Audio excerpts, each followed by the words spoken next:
galing-galing mo. Ang sarap sa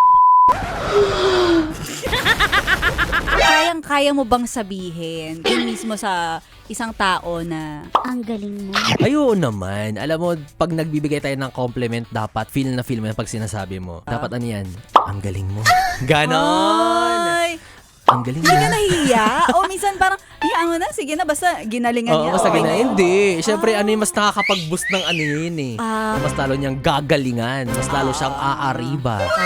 Kapag na-motivate mo siya, siyempre may nag-compliment sa kanya. Sasabihin niya, Magaling pala ako. Sipi nga.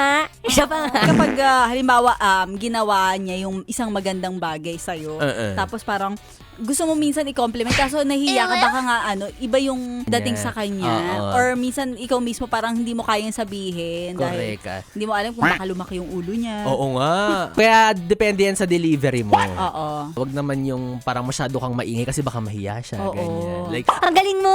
huwag gano'n. Huwag may isip kasi baka marinig na mga kung sino-sino. Gusto niya yung kayong dalawa lang, di ba? Like, ang galing mo.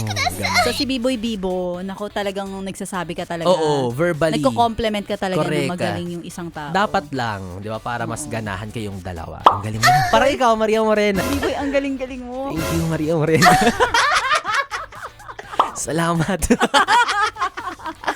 Ang pinag-uusapan natin ni Biboy Bibo ay kapag may mga nasasabi tayo sa isang katrabaho. Correct. Compliment natin siya sa magandang ginawa niya. So sasabihan mo siya ng Ang galing mo. Ganon. Malambing, di ba? Para naman isa kang demure na office mate.